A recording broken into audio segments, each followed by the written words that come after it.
Commendatores, welcome back once again to Sopranos Prima Volta. Maron, indeed. Of course, it's Prima Volta because while I've watched The Sopranos many, many times, Ian Fidance, it is your Prima Volta. I mean, this is exciting, an exciting time. We've been going through all of The Sopranos. And we've been going through it in such detail that we've actually shifted the episode format. Mm-hmm. We're covering only 2 episodes per episode now. Yes. Instead of 3. Season 4, a big transitional time for this show. Big transitional time. And I just also want to transition into a debt of gratitude to all the commendators out there for digging the show, the messages coming up at shows I'm at. Awesome, showing up on the road. Massively appreciate it. You guys are really paisans. You know what you could say? A salute. A salute. Salute. A salute. Salute. Yes. Yes. And I pulled a real Italian, salute. I was at a wedding in Philly. I saw the pictures. Over the weekend. And it was at the Crystal Tea Room. On the 9th floor. It was real classy. Dude, this wedding, for the guy that got married, we thought he was going to be at a VFW all next to an Applebee's. And this thing is, they had a dessert room. I mean, this was Manon. Right. And, we're going up to the Crystal Tea Room, the 9th floor. Hey, what? What? It's above a Macy's? Why don't I go and check out the watches? Smart. So I had to get a nice Italian watch. Look at that. Look at that. Yes. Oh, my gosh. Manon. Mm-hmm. Manon. Man, I saw you in the whole suit with the chain over the tie and everything. Oh, yeah. Very Paulie Walnuts. Yes. Very. If anything, it's not just, it's very Paulie Walnuts. I feel like Tony obviously has his own style. Christopher kind of has his own style. It's like Christopher has a good style. I mean, it's like early 2000s trash. Yeah, that's a great style. That's fantastic style. That's true. Sil clearly has his own style. Loves animal prints. Yes, Sil is an animal print guy. He's a suit guy. My question is, what's the over under on when I start dyeing my hair gray for wings? When you put wings in it? Yeah. I mean, I don't think we get through season 4 before you've got wings. Wow. Yeah. What if I cosmetically get surgery to look like Paulie Walnuts? I don't think we get through season 6 without that happening. I get a rhinoplasty. I just totally, I leave. You age yourself. I leave my car for a woman with children that I take care of. It really is funny that didn't go anywhere. Like, we haven't seen her since. Nowhere. I don't understand. But I will tell you, before we get into it. Yeah. You're a friend of mine. You're all friends of ours. What do? Give friends gifts. No, you didn't have to. Yeah. What'd you get me? That's so nice. Well, what do you get anyone who you care about? I mean, there's so many things. You know me. You know the things that I like. I'm going to make some room here on the desk. I'll move this because who knows? Maybe it's related to one of my interests. I don't know. What could it be? Okay, Whitman's. Whitman's, of course. It's a Whitman's Wednesday. A nice Whitman sampler. Yeah. Yeah, there sure. Nice That's Whitman's. beautiful. Beautiful. Oh, what a classy move. Yeah, you're welcome. You must have learned this at the wedding. I'll just put that right there then. It's a tea room Whitman's. That's nice. That's a Crystal Tea Room. That's a Macy's Whitman's. Look at that. It's got caramel. Uh-huh. Oh, man. That's great. You can't spell caramel without carm. Hey. And let me aid your Rihanna. Aid your sweet tooth with a gift from a fan. What?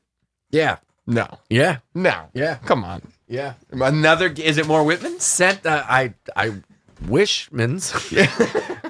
Sent this to the seller for us. I picked it up and I present to you my commendatore. Oh, what is it? A gift. It's for the show. Yes. No. If you got this for us, message me because you had messaged me and I had forgotten specifically who it's from. But we could throw that right there. Look at this. Look at this. I mean, is this not the best? If there was ever a more appropriate gift. Yes. Look at him. Look at the way the mouse moves. Look at that. Get that fucking out of here! Yeah. Is there a bartender at your house I could beat up right now? Let me see. Is this like a stand? Yes, there it is. Of course. Classy move. There it is. I mean, is that not amazing? I think that goes in the center. You think right here? Yeah. That's the Big Pussy Memorial. Yes. Yes. Big Mouth Billy Bass. R.I.P. B.I.G.P.U.S.S. There it is. Yeah. Well, man, oh man. Isn't that cool? That's beautiful. What a way to start the new season. Whoever sent that, please, send us a message. Send us a message. Thank you so much. Let us know. We'll shout you out. That is awesome. That's fantastic. We love it. We love you. Thank you very much. So you were saying early on, like especially when we were covering the first couple of seasons, how does this show keep going? How does it keep getting better? I feel like season 3, like season 2 was a leap because we lost Pussy. It was the end of the mother stuff. Season 3, I feel like, is the bridge.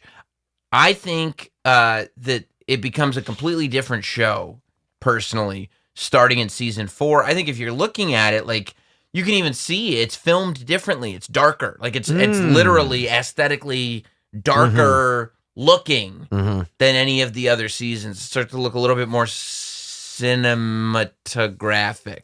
Cinematographic. Cinematic. Cinematic might be the word. Yes. Yeah, but you know what I mean? Like, it starts to become a different show.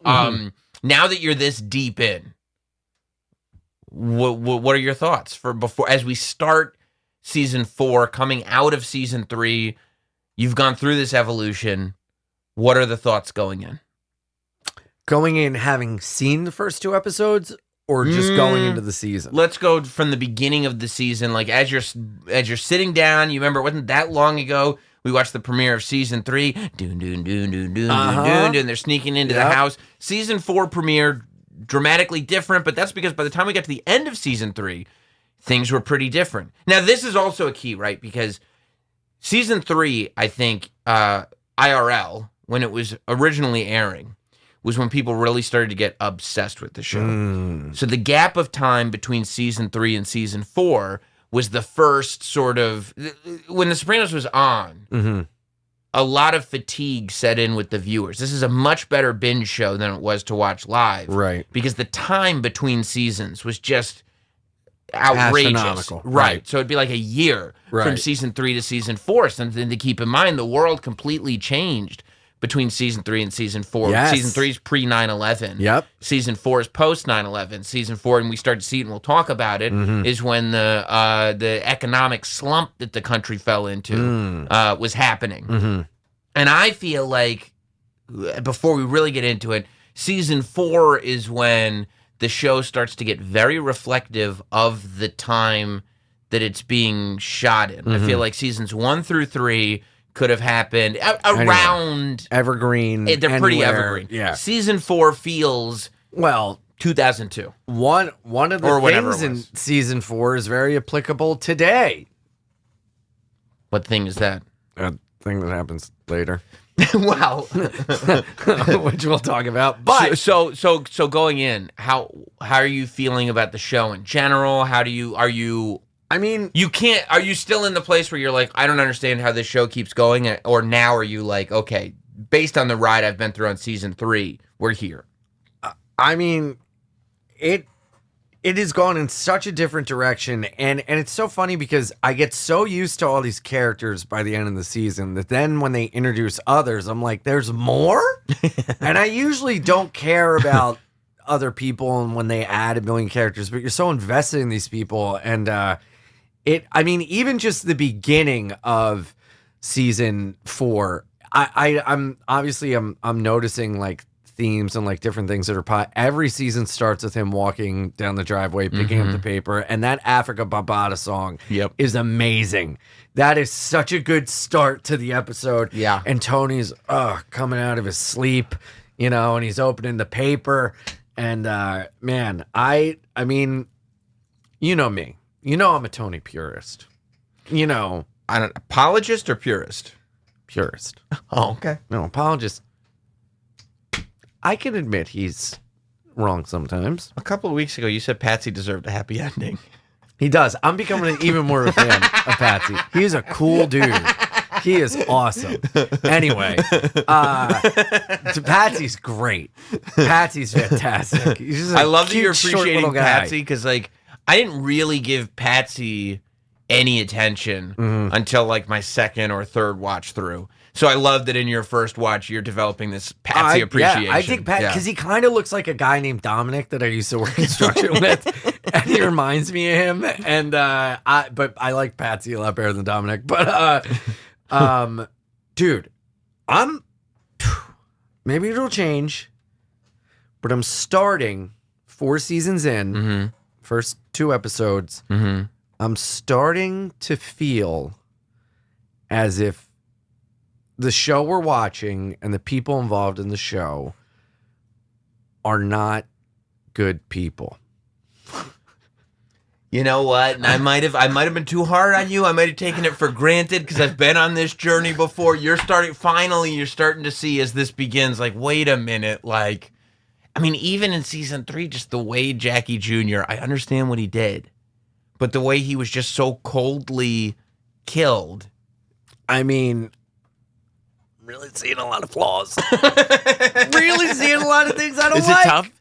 Is it tough? It is because I feel disappointed.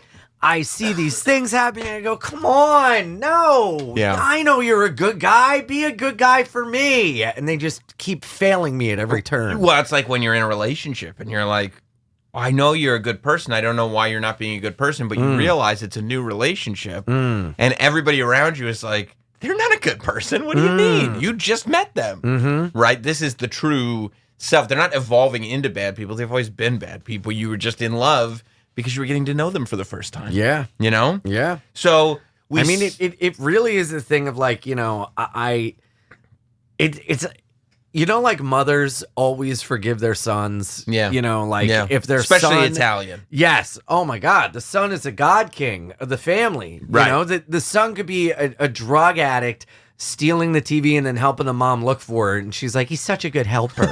You know, like, oh, dude, my grandmother, her son, Danny, could do no wrong. This fucking guy, go on. We don't got time.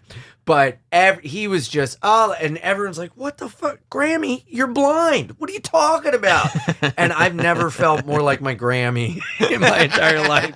This Madonna me, this show is turning me into my grandmother. Well, as season 4 starts, yes, we see Tony now taking on a lot more stress. Like Tony, you know what? What about right there? Whoa.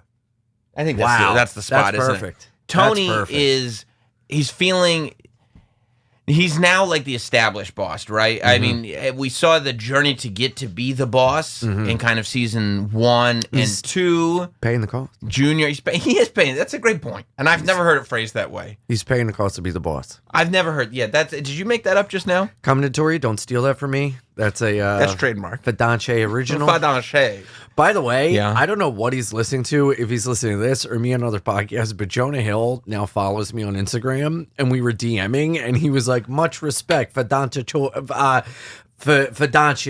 Is he a Sopranos? With like an Italian thing. Do you think he's a Sopranos fan?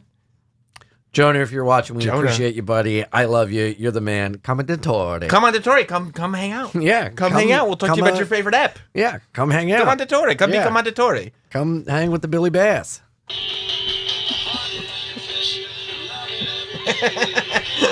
It's fun. It's fun. It's fun. You know? So you might want something. The fish is singing. The mouse moving. He's looking this way. He looks that way. The tail wags. This is an office. Yeah. Yeah. Let's get that out of here. Yeah. All right. So, it's silly fun. Billy. It is. It's silly fun. Billy, shut the fuck up. Billy, please. Billy. Please. Billy, we get it. It's a place of business. Huh? I was looking all day for that lo mein. So season 3, we kind of saw him kind of settling into being the boss, and now he's established. He's feeling the stress. We also, like I said, it's a reflection of the time. So the recession is something that Americans are going through, and we see it reflected in the mob. Yes, which is hilarious because it's an illegal business. Yeah. But it's still a victim to all of the same economic downturn that everything else in America is at that time. Dude, in 2012, I was getting drunk on the street with another comic and these homeless guys, and we were like, "How did you turn out homeless?" He's like, "The economic collapse of 2008." And I was like, "Did you work in the stock market?" He's like, "No, I sold drugs to the guys in the stock market, and they couldn't afford to buy my drugs anymore." And I was like, "Wow, it really does trickle down." Yeah. Reagan was onto something. Yeah. That's all I'm saying. Yeah. Reagan was. So, It's funny to see the mob, and it's funny to see Tony. Man, this guy, oh, I hate it, and I never thought I'd say it, but he's a snake, and he uses things to get things, and he's using the thing to make money for Junior, but really it's for his family. Yeah, I mean, look, he's always going to have a certain amount of animosity for Junior because Junior tried to facilitate a whacking. Mm-hmm. But he's not just straight up saying, okay, like, Junior, you still owe me, so this. He is making it seem like he's not going to do a favor for Junior. No. And then he makes it seem like he's doing a favor for Junior by taking some property off his hands. But that's only after the guy tells him, no, they're putting in shopping centers there. It's going to be worth a lot of money. So Tony can get it. Yeah. Why don't I take it off your hands? Huh? I'm good guy Tony. And Junior's such a sucker, isn't he? Well, my little nephew. We find out that Junior is a double sucker because not only is there anything more pathetic? Not only does he give Tony this property for pennies on the dollar that Tony's going to get for it, but he realizes that there's a mole in the doctor's office. How many times have you pointed out that you love that they go to that doctor's office and it's so funny that they there was a mole in the doctor's office. And it's the nurse that Junior's been flirting with like an asshole. I'm watching this the whole time going, remember the days when you could just flirt and have fun? Look, she's being silly. He's being silly. How about me and you go to the Copa? Yeah. Let's say you and me. I can't. I got to go to work at the FBI. Well, dude, I'm thinking, I'm going back to school. Goodbye. I'm thinking... Her and Tony are giving each other looks, and I'm like, oh, Tony, this is going to be a new Gumar. Yeah. But it turns out she's looking at him for a whole nother set of reasons, because also there's another little mole. Well, yeah, I mean, talk about Tony. Like, we could say that Junior is pathetic for selling the land to Tony and for getting caught up with that nurse in the hospital. Is it pathetic, or is it just an old man, having fun? Well, it's pathetic. It's old man pathetic in the sense that, like, Junior still wants to be active, but because he's an old man, like, he doesn't get that, like, he's kind of a joke to the extent that, like, while he's having fun, he's flirting with an FBI agent and doesn't realize it. Right. And Tony is kind of like, oh, it could happen to anybody. Meanwhile, number one, he was giving the eyes to her at the hospital. Oh, yeah. And then... this is the brilliance of the show. Same episode that Tony tells Junior it could happen to anybody. When Adriana brings Danielle into Tony's house, my skin is crawling. I'm so nervous. And Tony is sweet on Danielle, and it's like, it's the exact same thing, only worse because Tony's not an old man. He's the boss. Well, no one is safe around Tony. Tony is a lion and everyone's a gazelle. And it's almost like he's a scorpion. I wouldn't go that far. No. I got a frog in my throat. I can't say anything about that. But I will say Tony will tear anything down, and he, again, it's such like a machismo Italian thing where, like, it was that whole issue about, like, we don't eat pussy, and Junior got brought down because he ate pussy. Now they're fucking letting their guard down because Junior's trying to fuck this nurse. Tony's like, a new person in my house? And never mind, she's hot, you know? By the way, at his family's dinner table, his wife is sitting right there. His kids are right there. Yeah. What are you doing, Tony? Yeah, well, what are you doing, Adriana? I mean, okay. That's a big question here. Okay, so episode 1, we met Danielle at the end of season 3. We now get to season 4, and we see that in the time that we have not been following around our beloved, thank God, by the way, between seasons, nobody got whacked or anything severe like that happened, because I would have hated to miss it. But But we see that Danielle has become like best friends. Yeah. With Adriana. Mm-hmm. Does this concern you? Yeah. What? Why wouldn't it? What do I think? I'm not naive enough to think Danielle's going to be like, you know what? Aid's kind of cool. Screw you, FBI. Let's go, girl. Literally last show you said, hopefully Danielle would think Adriana's cool and like will be like, oh no, we won't do this. Was that what I said? Yeah. You hope the same thing for Big Pussy. Oh. Did I say that? Yeah. You were hoping that like Pussy and Chip or whatever his name was would become friends. Yeah, you're right. I hope. Well, and you wanted Danielle and Aid to become friends, right? And I also wanted Tony to give Jackie another chance. Yeah, you know. Yeah, and I think Paulie deserves to have a nice night. Everyone deserves a happy ending. Everyone does deserve a happy ending. You know? If there's anything that's ever been more true. But so what do you see for Adriana and Danielle? I guess let's get more into it in episode 2 for Adriana and Danielle, because we are going to do both episodes on this show, and it gets deeper. So that's probably where to go. Now, okay. How about the fact that Carmela is feeling the same stress financially as Tony? I don't know. What is he doing putting cash in different parts of his house? Like, what is all that? Tony doesn't keep his money in the bank account. Right? Because it's not declaring his money. Mm-hmm. So those are just his hiding places. Because what if somebody breaks into his house? They can't just hide the money in one space. But he can't put money in the stock market or like a Roth No, because IRA? you'd have to declare it.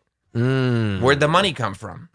Like, for instance, Mark Normand. He used to keep all his money in a drawer, right? And somebody broke into his house. Yes. And then they found the drawer. And you know what they took? All his money. Yeah. So Tony hides his money in various different places because he's not, one of these Mark Normand gabagools. Right. You see what I'm saying? See, I don't keep it. He kept it in a drawer? Mark Normand kept all his cash. He kept all his cash in a drawer, like thousands of dollars. Yeah, no, that's And dumb. then somebody broke into his apartment. Mine in a dresser. Okay, that should be fine then. Yeah, that's stupid. That's really stupid. Yes. No, I mean, Tony can't.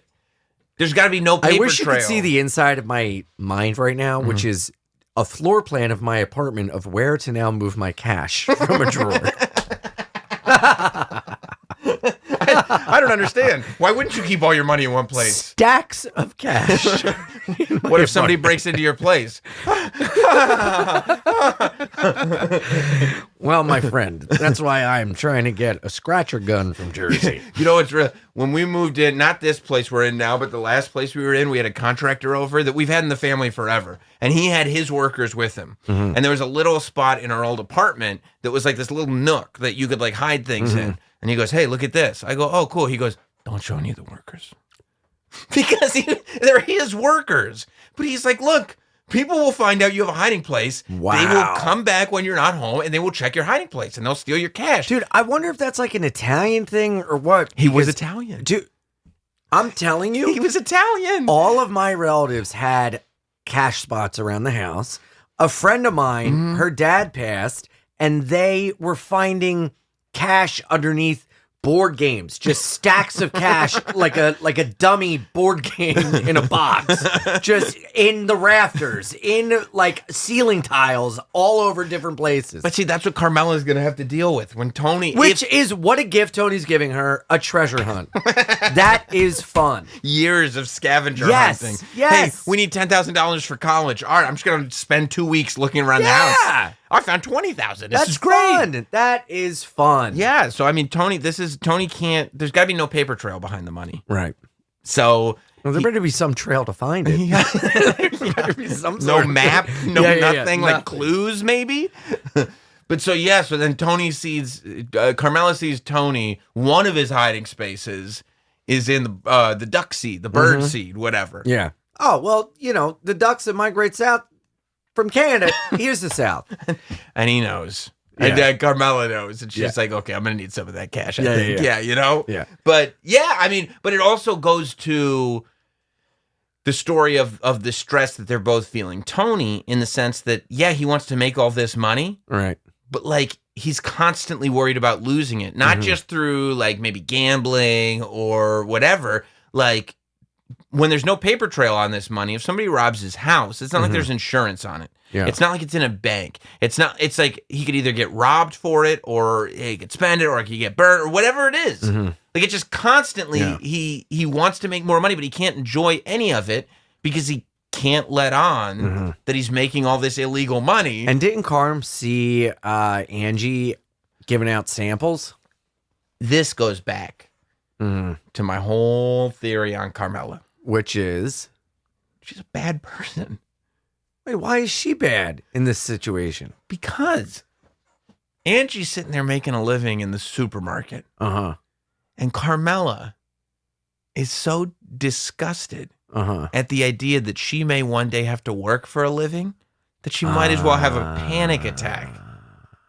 Like, she's like, dealing with Tony and having all this illegal money is so much better than the fate worse than death that is working at a supermarket. As if people don't work at the supermarket. People work at the supermarket. They feed their kids working at the supermarket. That isn't this thing. But you don't wear Gucci if you work at the supermarket. You don't get big gold earrings if you don't get fur coats from working at the supermarket. So this is what Carmela is worried about, that she would have to live this horrible life where she works at the supermarket. And that, to me, when I see Angie, I'm like, okay, Angie's a scrapper. I feel for Angie. Yeah. She deserves so much more. I mean, even when Pussy was alive, the stuff that poor woman, that saint, had to deal with. Oh, yeah. Pussy was terrible, but also at the same time, like, not even the closure of knowing what happened to your husband. No. Not even the closure of a funeral, a body. Look, here's the truth. Like, that, I mean, there should be some sort of mafia bylaw that when you get murdered by someone in the mafia, you can't tell the police if you cash that chip in to be told what happened to your husband and not be lied to. That's so complicated. They should go, okay, we'll tell you, but you can't tell the police. Yeah. Deal? Yes. Like when a parent goes, just tell me, I won't get upset. And then the kid goes, oh, you're an adult and I trust you. Do you know how... And then they abuse the trust. How stressed Tony was about that Bevilacqua killing? Remember remember the last thing he asked Pussy was about Bevilacqua? Right. And you think that he's going to confess murder to Pussy's wife? It's the least he could do for closure for a lifelong friend. Well, guess what? Is that a lifelong friend? Or is that a rat? Because I smell cheese. Wow. Well, and that's what she's handing out at the supermarket. Take me to the river.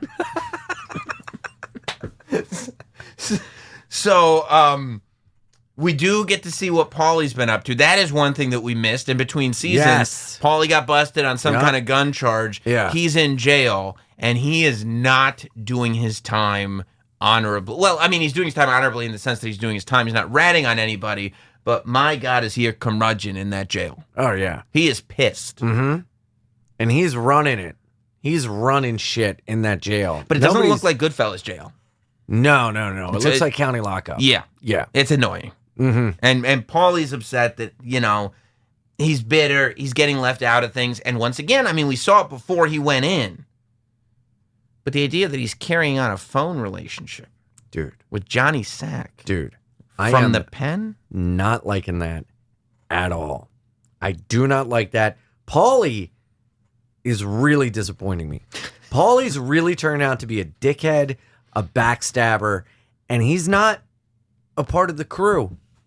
He doesn't have the crew in his heart, in his forefront of his thoughts. Does it worry? He only has him. Does it worry you that of all the people on the show, you're probably the most like Paulie and you're seeing him so flawed? What? What? No. You don't think you're most like Paulie? No, I'm most like Melfi. I was going to take Melfi. I'm most like Melfi. So who am I then? Because the longer people talk to me, the more attracted they get to me. I did have a weird dream. You were in the shower. That's my favorite thing about this show. Who are you, Melfi? Everyone. Melfi. Like the only person that's even slightly redeemable. And even if she is flawed, but at least she's redeemable somewhat. How about, I mean, I know. Tell me again how you feel about Janice in general. Dude. First of all, I got to say, Ada Totoro, that plays her, I said it before, but she is such an amazing actress. Incredible. Just like the little facial tics she does, and like when she's playing over the like when she's with Ralphie, and like she's leaning on his arm and like listening to his story. It's just so like, oh God, you just hate her so much. There's something insidious about it. Yes. You know? Yes. And then the fact, and I mean, talk about an angel. Ralphie has Rosalie April here. Another saint. And Rosalie sticks up for her friends. Rosalie, I mean, what makes you say that? Because at dinner? At dinner, she goes, eat your manicotti. Yeah, no, you're right. You're 100% right about that. So, they leave the dinner table, and Tony's smart. Tony's street smart. Tony looks at the two seats and realizes that Ralphie and Janice are gone at the same time. But when they go to the bathroom to start doing cocaine and kind of fondle up on each other, the idea of Ralphie and Janice as a couple makes you feel how? So gross, but in a way they deserve each other. Yeah. Just toxicity. They're both snake, awful people, but Ralphie just does these despicable things, and yet I still find a way to be like, charming, you know? You kind of when he's Ralphie. Telling that motorcycle story, oh my God, he's talking to the kid, and he goes, you Jewish? He goes, half. He goes, he gets the joke. And then it keeps going. And then I felt so bad for Hugh. Hugh's telling a motorcycle story, and Carm's mom is such a jerk. She's like, Hugh, those boys beat you up. And he's like, let me have this. Yeah, Carm's mom is a piece of work. She's terrible. She's not as bad as Tony's mom. No. But she's just such a nag. Yeah, she's such a fucking nag. Poor Hugh. She is a nag, but it's interesting that she clearly runs her household and Carm does not run hers. Interesting that didn't work out the same way for Carm. She doesn't have the option. Does she run her household? Because at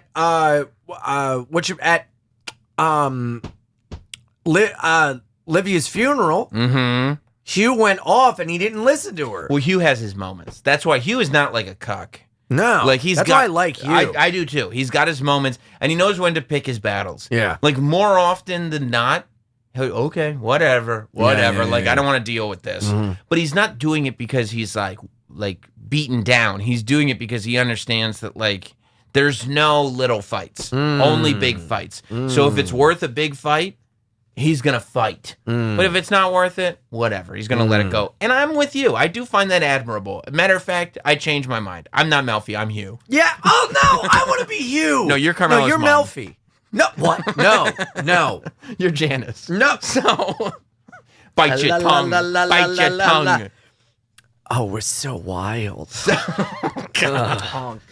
Oh, God. Dude, okay, so, yeah, when they're in the bathroom, first of all, I mean, this is telegraphed from a mile away. The second you see Ralphie, you know, showing off, and poor Rosalie is just kind of staring, and she kind of has this look, and Ralphie's, you know, in story mode, Mr. Attention mode with this little fucking pomp on his neck or whatever, and dude, when she looks at him, you're like, she's got her sights set on him now.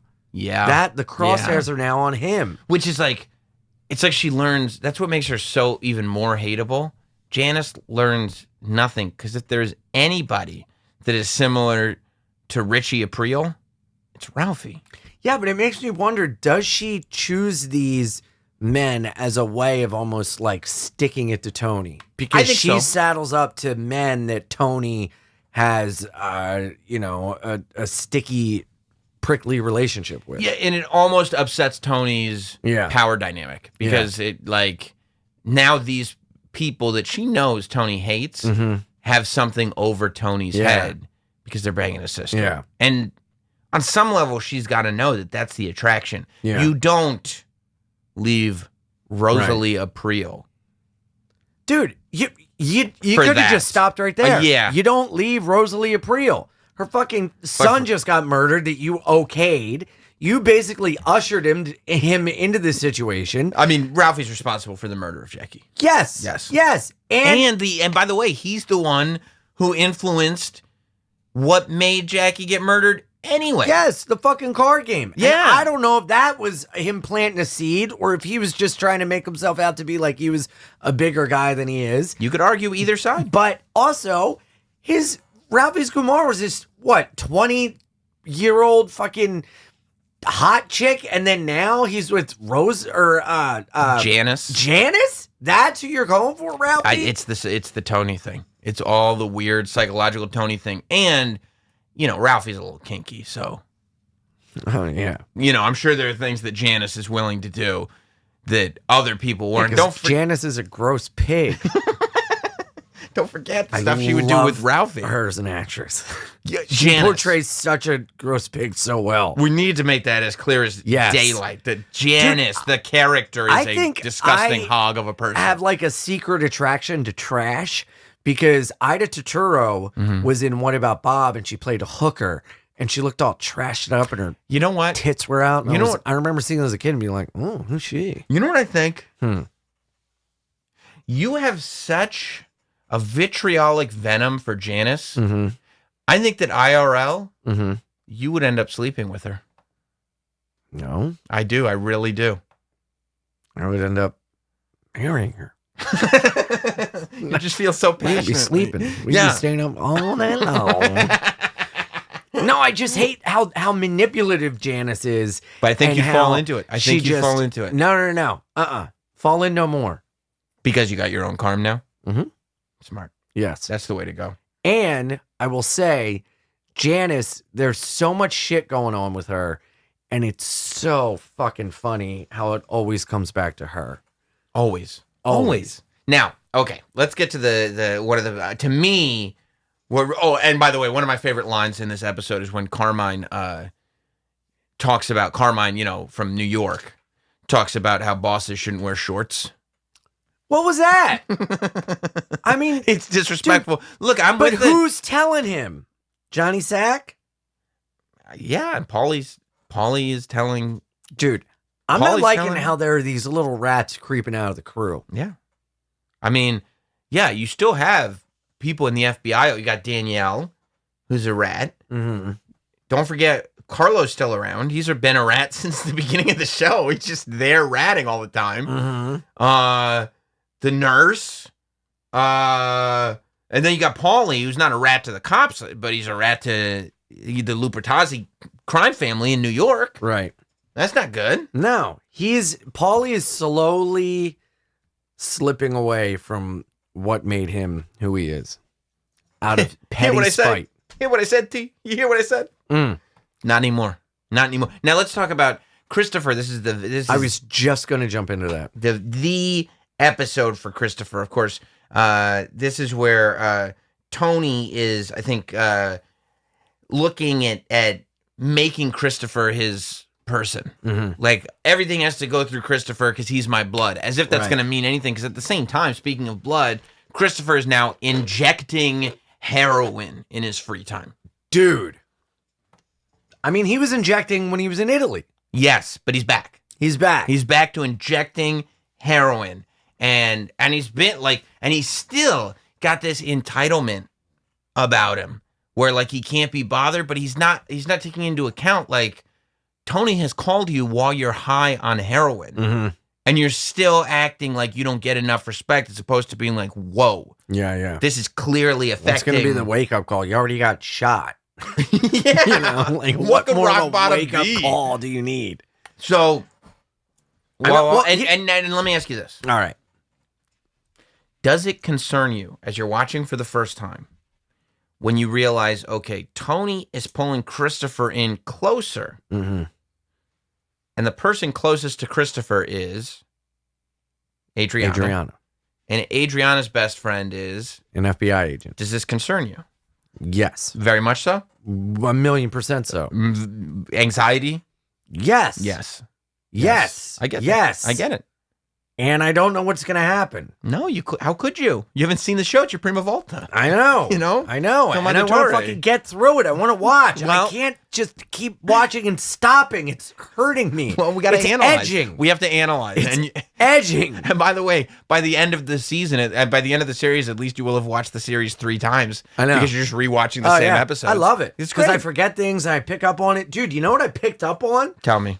Tony says to Melfi, I'm 42 and I'm more successful than my uncle ever was.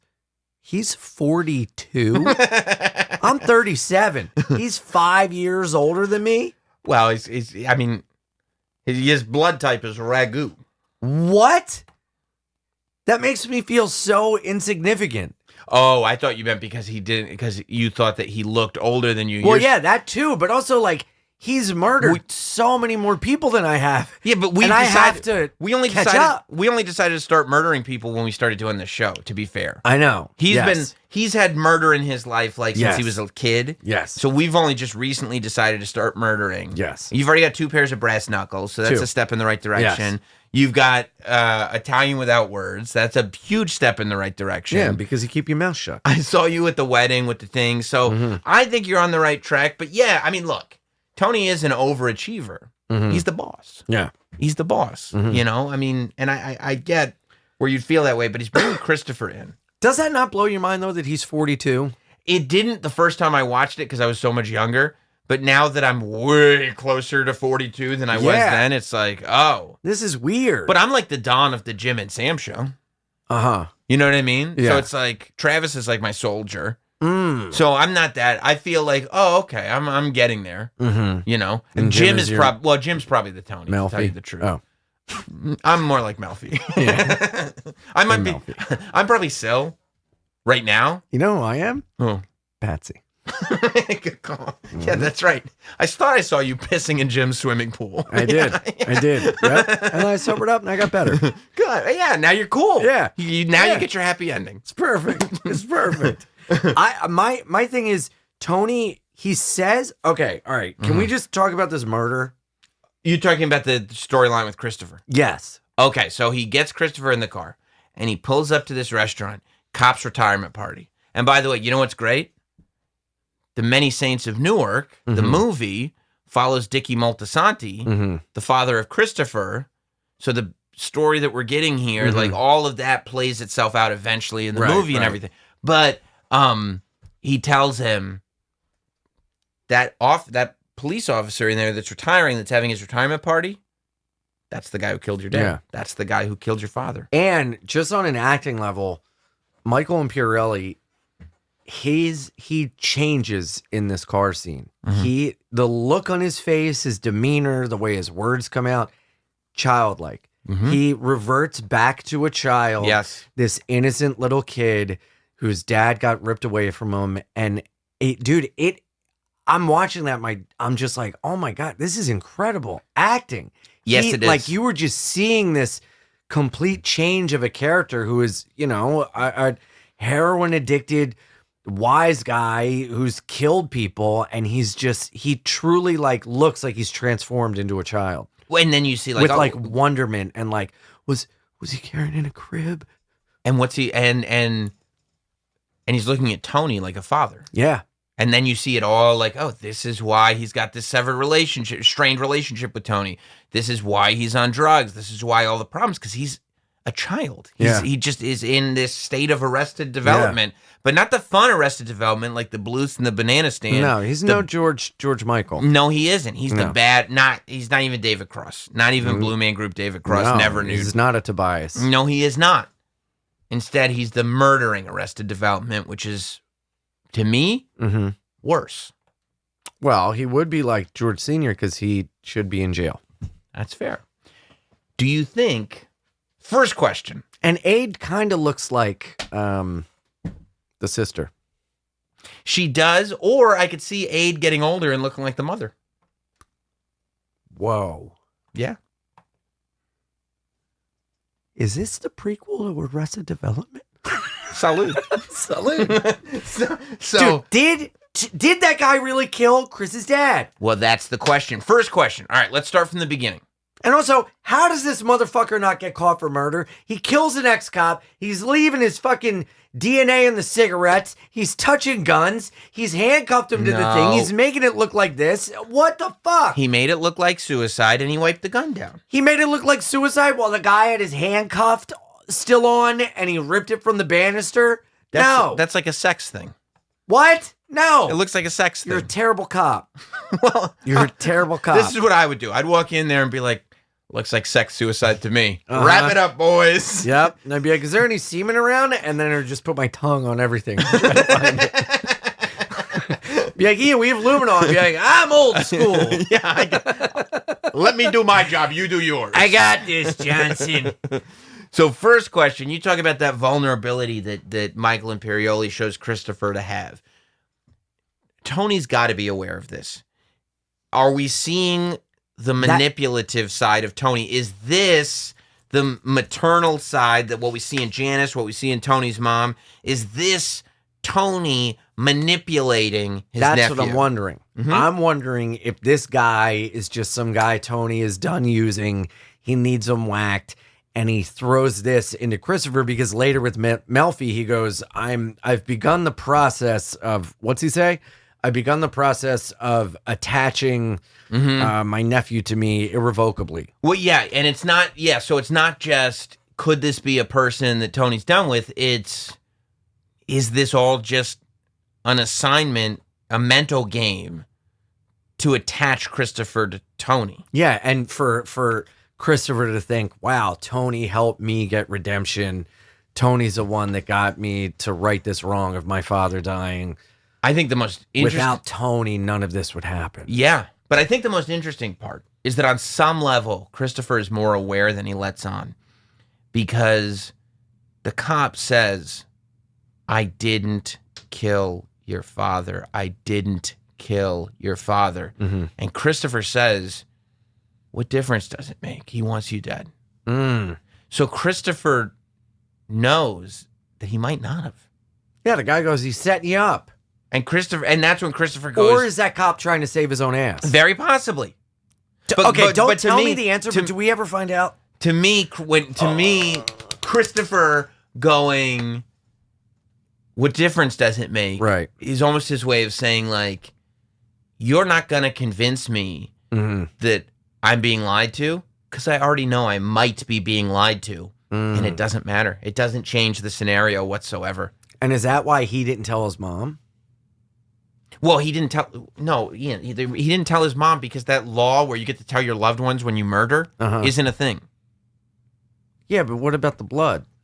No, you don't tell people when you murder people. No, it holds up in court. No. If it's blood, you can't get in trouble. That's not a thing. Yes, first of all, it's not blood; it's marriage. But his mom. No, your mother can. I'm sorry to tell you this, Ian. This is bad news for you. Your mother can be called to testify against you. I get to go to Delaware. I will be back. No, I mean, ultimately, he doesn't talk to his mom about it because he can't tell people that he did a murder. You can't tell your mom that you did a murder. So why did he go to his house, his mom's house then? Because he was feeling it. He was feeling all the emotions. Right, but I thought he was going to tell his mom, like, you know the guy that killed Dad? I took care of it for us. What world do you live in where a mother would be like, oh, did you murder the cop? Oh, good. You're a great son. The cop killed her husband and his father. That's not a thing that people do. Like, a normal human being does not go, oh, this person killed my father. I hope one day this person killed my husband. I hope one day my son kills him. You don't think hold on. She's not in the mafia. Right, but she knows her son is. She knows her husband was. So wouldn't she want him to be avenged? Do you think if Tony got killed by whoever, remember that cop that jumped Agent off Harris? The bridge? Remember when the cop jumped off the bridge way early on? What? Remember that cop that was in the brothel? Like in season 1, the guy from Home Alone? If that guy had killed Tony, do you think Carmela would have been like, I hope that one day AJ grows up and kills him? No, she would wish somebody killed him, And the fact that AJ did it is a cherry on top. So when AJ comes in as an adult and Carmela's an old woman and he goes, good news, I killed that cop, Carmela would be like, that's great. This is what your father would have wanted. This is bringing the family together. I have no idea how you think these human dynamics play out. What? There's no way that Christopher would tell his mother, even if Christopher knew it to be true. I thought that would not bring Christopher's mother peace to find out that her son is a murderer. I know we do like bits on the show and everything, and I play along this character feeling this way and everything, blah, blah, blah, and it's fun, dynamic. Legitimately, I thought Christopher went to his mother's house to be like, Mom, I took care of it. There's no real world. And they were going to like cry and be like, it's okay. Everything's all good now. It would have been a murder. What do you mean everything's all good now? But she knew her husband was a murderer. She knows her son's a murderer. They're in the mob. She's not okay with murder. But Carmela's okay with murder? She is not okay with murder. She knows Tony murders. Do you think Carmela, if asked, would be like, murder is fine? But she knows it's a necessary part of the life that she's involved in. That her husband takes care of. So Christopher's mother knows that murder is a necessary part of that world that they're in. Her husband was murdered. And if Christopher goes, Mom, I took care of that for you, for us, for Dad, you don't think she would thank him? Carmela lives in a bubble where she doesn't allow herself to believe that Tony actually kills people. She knows. Carmela knows. So ipso facto, she's okay with murder as long as the blood is not on her Louboutins. So the blood would be directly on Christopher's mother, Louboutins, if Christopher... She wasn't in the room! And then Christopher went to her and be like, just so you know, you're now an accessory after the fact. Yes, and here Congratulations. is a trinket from the murder, the money I stole from his wallet, put it on your fridge. So when he puts the money on the fridge... Yes. You were like, I don't understand why he wouldn't just tell her, I took this money after I killed the man. I understand why he didn't tell her, because It's a murder? Because they started to kind of argue a little, and he didn't want to upset her. The fluffer nutter? Yes, and he's, worried she's going to drink. Maybe this will set her off. I'm going to keep it close to the chest, but I'll give her the heirloom of the cop I murdered that killed my father and your husband. That's what I thought that was. At no point... So why did he go over there and then leave it on the fridge? Because he was feeling emotional thinking about his family and his father for the first time in years. Why would Christopher want to make his mother an accessory after the fact? He's not making her an accessory after the fact. That's literally He's what giving her closure to tie up the loose end of the guy that killed his father and her husband. Number one, that is literally an accessory after the fact. That's what that means. And number two... The mom wouldn't rat on her son. Well, now she can't. Because she would go to jail too. Because she's an accessory after the fact. No, she's not. She doesn't know nothing. We never had this conversation. I made you a fluffer nutter and then you left. That's what it is. Now I don't think you have strong familial bonds. Now, Mom, we never had this conversation, right? Right, son. My mouth was too full of fluffer nutters. Now let me go to my meeting or I might drink again. Christopher, what conversation? I don't think you have good familial strong ties. Why? Because I won't turn my parents into an accessory after the fact? Yes. You would turn your parents in. That's not what that means. I would not make them at all culpable because if somehow something happened... You don't think that her knowing that Christopher killed the guy that killed his father and her husband, destroyed their life, irrevocably damaged their trajectory in life, you don't think that it would make her go... First of all, no, because Dickie's life ended that way because of the lifestyle that he chose, not because he was shot randomly. Let's think bigger picture here. Okay. Dickie chose a lifestyle where it's either dead or in jail, and he died. Okay. I would excuse the murder and be okay with my son killing someone that killed my wife if it was a random attack or like a Liam Neeson Taken type situation. But it was neither of those two situations. But if it was... I don't know. I'm not watching that show. I've seen Taken. I watched Taken 2. It wasn't as good. I didn't bother with Taken 3. I mean, Christopher Moltisanti, the situation we're talking about is basically the premise of Batman. I thought we were talking... Him avenging his father's death. I thought we were talking about great Italians like The Situation.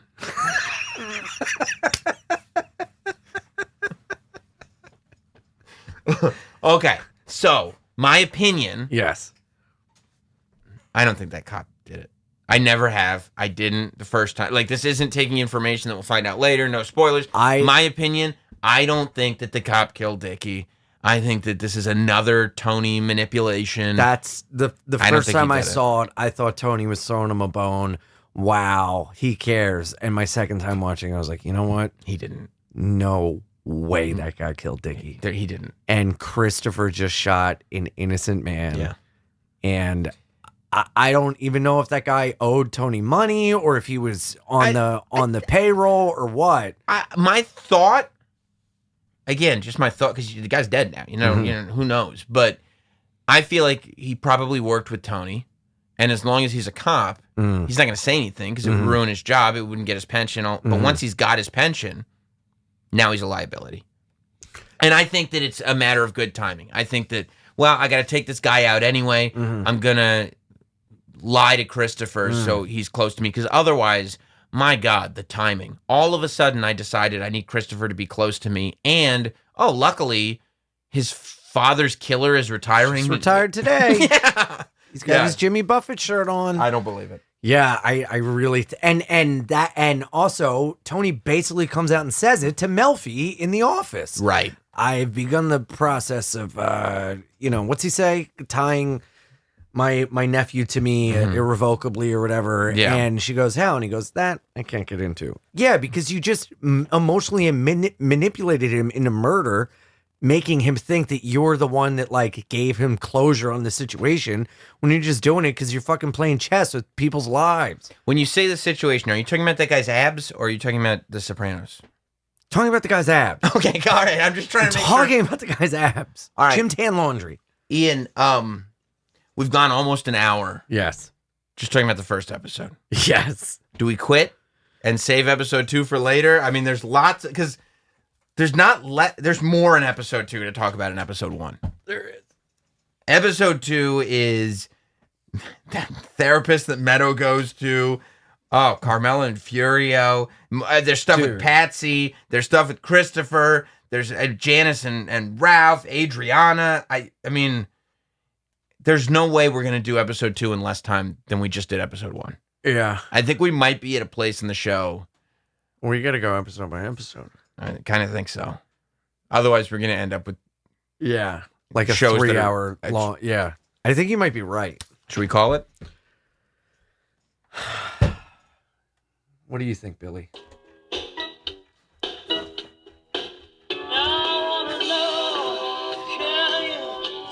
It's playing the right song. Yeah. This is our outro song. This is perfect. It's funny. I mean, I think we're calling it. It's funny. Yeah. It's funny. It's mouth moves. Yeah.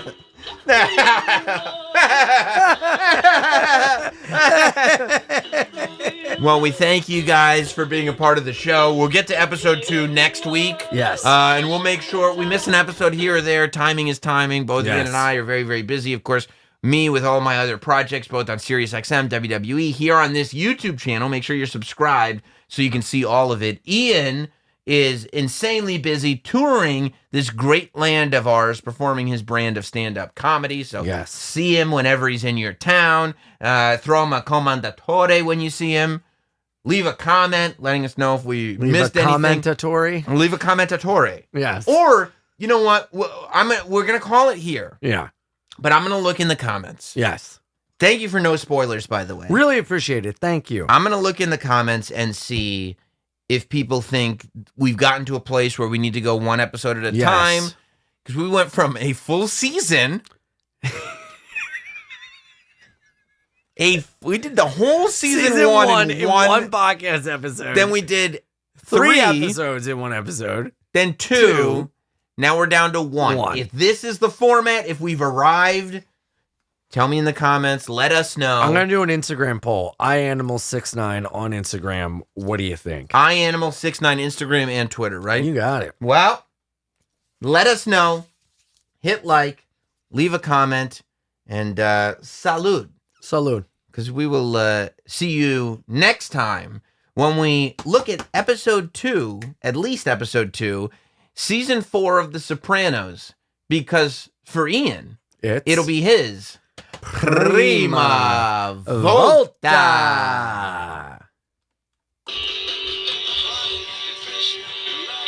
It's not from the show. No, it's not. We did the song. It was perfect. Yeah, no, I hit the button at the wrong time.